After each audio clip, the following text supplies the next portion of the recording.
Good morning student. आज हम 10th class first chapter करेंगे a letter to God. A letter to God जिसको जेल फिंटर्स ने लिखा है, ये हमारा चैप्टर जो है हमें फेथ के बारे में, होप के बारे में और नेचुरल डिजास्टर्स और कैसे एक इंसान को हेल्पफुल होना चाहिए दूसरे इंसान के प्रति, इसके बारे में बताएगा। ये स्टोरी हम इस प्रकार सुनेंगे जैसे कि हम कोई मूवी या थिएटर्स के अंदर हम सीरियल्स देखते हैं, तभी हम इस स्टोरी को कर सकते हैं। ये हमारी स्टोरी बहुत ही इंपॉर्टेंट है, आप इसको घर पे जरूर करें और HBSC के लिए बहुत ही ज़्यादा इंपॉर्टेंट है। तो हम स्टार्ट करते हैं। ये लेसन नहीं है, इसका ब्रीफ इंट्रोडक्शन है, जैसा कि होता है वैसे हम इंट्रोडक्शन देखते हैं कि क्या है। They say the faith can move in the mountain but what should be put our the faith in. This is the question of the story is delicately poses.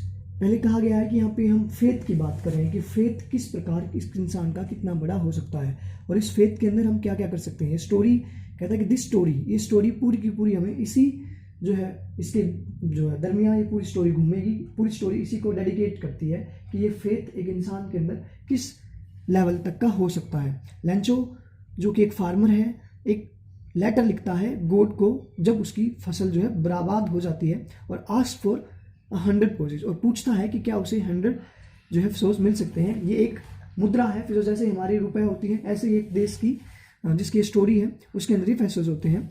Does the लैंचो reach the God. अभी पूछा गया है कि जो लैंचो का letter था क्या वो गॉड के पास पहुंचता है, और क्या पहुंचता है तो क्या गॉड उसको जो है पैसे भेजेगा। इसके ही ऊपर जो है हमारी स्टोरी घूमती है। आगे जो आपको दिखाई देगा इसमें जो है आपको मनी ऑर्डर दिखाया गया है एक्टिविटी के अंदर।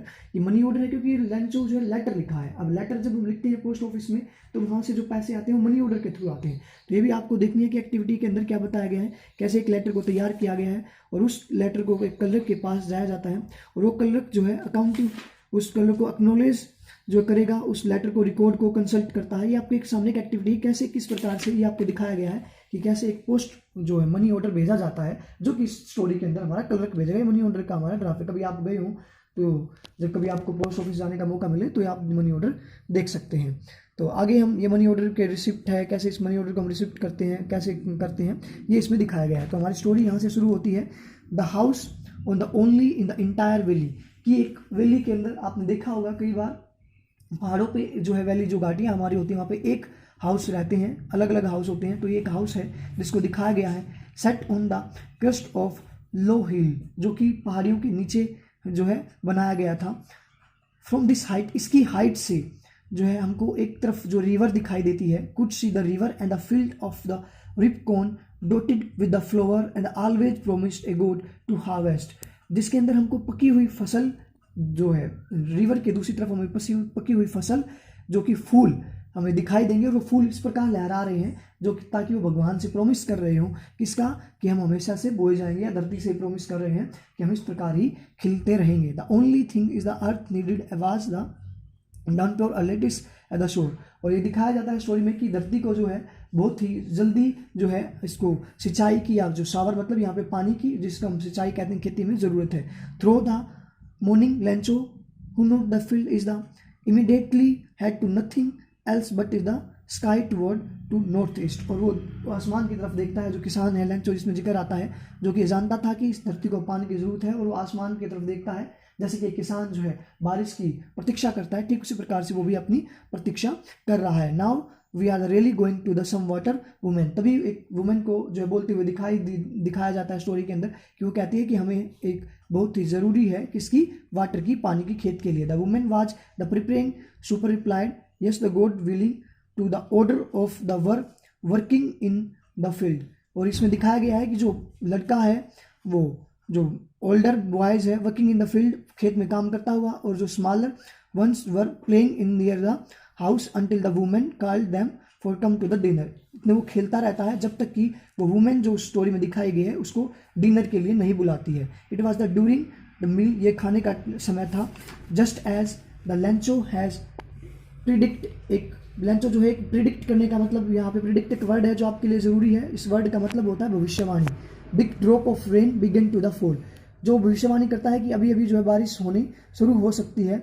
In the north east the mountain of clouds could be seen in the approaching, तभी कि तभी हमको नॉर्थ ईस्ट के अंदर एक माउंटेन्स जो है और जो क्लाउड्स बादलों का जो आना हमको दिखाई देता है। The air was the fresh and the sweet, हमको दिखाई देती है कि जो एयर है, जैसे बारिश से पहले हमारी एयर जो स्वीट और जो है नमी के साथ होती है वो एयर शुरू हो जाती है।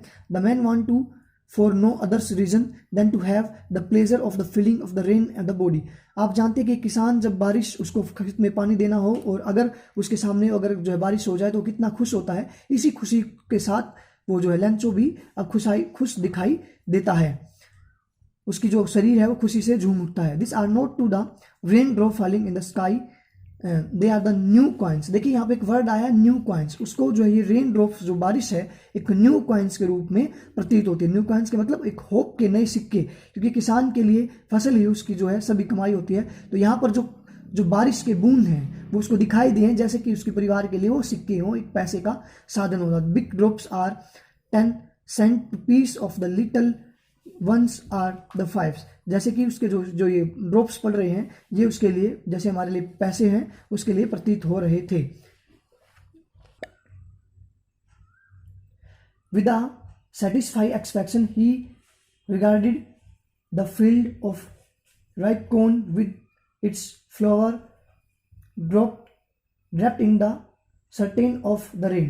सेटिस्फैक्शन एक्सप्रेशन के साथ वो अपने उन फूलों को देखता है, जिन पके हुए फूलों को देखता है जिनके ऊपर बारिश की बूंदें गिर रही थी, जैसे कि ये बूंदें उसके लिए एक होप हो, एक आशा हो, एक नए कॉइन्स के रूप में होप ऑफ कॉइन हो। But suddenly a strong wind began to blow and along with the rain very large hailstorm began to the fall.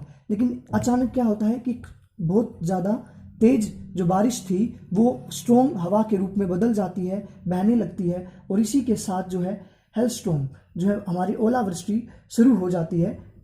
This truly did resemble new silver coin, the boy exposing himself to the rain run out to collect the frozen pearls. जो लड़का था, जो छोटा लड़का story में दिखाया गया है, वो इन नए होप सिल्वर, वो सोचता है कि ये जो बारिश के साथ जो ओलावृष्टि शुरू हुई थी, जैसे कि हम नॉर्मली बच्चे खेलना शुरू कर देते हैं वैसे ही वो भी आता है और उनको इकट्ठा करना शुरू कर देता है, जैसे कि सिल्वर कॉइन्स को इकट्ठा कर रहा हो, जो कि बाहर आके इनको इकट्ठा शुरू कर देता है। It is a really getting bad now explain the man. लेकिन जो आदमी है उनको कहता है कि बहुत ही बुरा है, क्योंकि हम जानते हैं किसी भी फसल के लिए ओलावृष्टि बहुत ही बुरी चीज़ होती है। उस फसल को जो कि अभी फ्लावर थे उनके अंदर जो है सीड्स बनने थे, फसल तैयार होनी थी, उसके लिए बहुत ही खतरनाक थी। It is done not to the pass of quickly for and the hell route to be the house and the garden and the hell side to the confined one of the whole valley। जो पूरी की पूरी जो है ये हेल्स जो थे ओलावृष्टि थी उनके पूरे घर को, उनके बगीचे को और उनके आसपास के क्षेत्र को पूरे को भर देती है, यानी कि खराब करने का काम जो है कर देती है। The field was the white, जो फील्ड पूरे के पूरे सफेद हो जाते हैं। कवर्ड फॉर द साल्ट, जैसे कि उनको साल्ट के साथ, नमक के साथ कवर्ड किया गया हो। Note a leaf the rind in the trees, किसी भी पेड़ के ऊपर जो है एक भी पत्ता नहीं रहता है। The corn was the totally destroyed, पूरी का पूरा फसल जो है बर्बाद हो जाती है।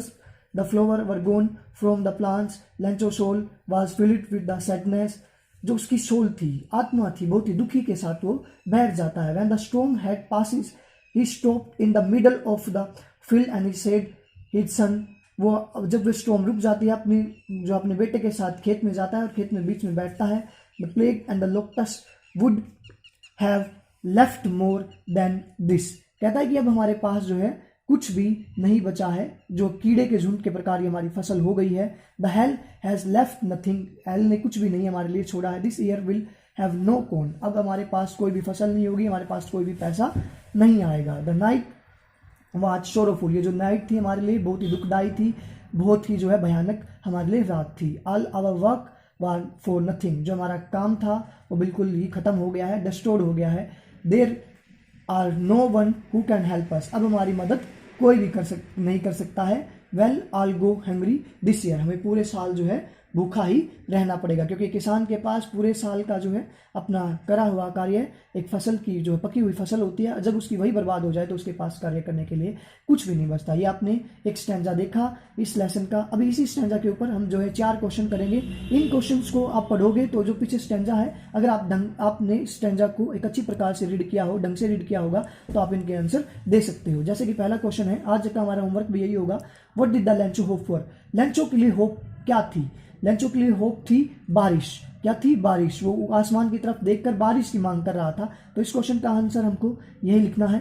What did the Lencho say of the rain drops were like to new coin? क्यों उसने जो बारिश की बूंदों को न्यू कॉइन्स कहा है? क्योंकि वो किस चीज़ की प्रतीक्षा कर रहा था? लैंचो किसका वेट कर रहा था? वो वेट कर रहा था बारिश का। क्यों? क्योंकि उसकी फसल को ज़रूरत थी शावर की। यहाँ पे लिखा गया है शावर मतलब पानी की, मतलब कि सिंचाई की उसको जरूरत थी, और जब बारिश शुरू हो जाए तो उसके लिए वो एक न्यू कॉइन्स के रूप में कार्य करने के माफिक था। How did the rain change? Rain कैसे किसमें बदल गई? आपने देखा कि कैसे उसका पूरा परिवार जो खुश था, the all family very happy, but after some time they seeing the, हमने यहाँ पर देखा था कि क्या होता है, हमारी जो वाइंड्स थी वो ब्लो फास्टर हो जाती है और हेल स्टॉर्म में बदल जाती है। तो ये हमने इस क्वेश्चंस के अंदर लिखना है। What were the लैंचो feeling when the hell stop? जब वो हेल स्टॉप हुआ तब लैंचो ने क्या किया? हमने यहाँ पे इसमें देखा है कि लैंचो फिर अपने एक बुरे आत्मा मतलब अपने बुरे मन के साथ अपने खेत में जाता है, बीच में बैठता है और अपने लड़के को क्या कहता है कि हमारे पास अब कुछ नहीं बचा है, हम बर्बाद हो गए हैं, हम पूरे साल भूखे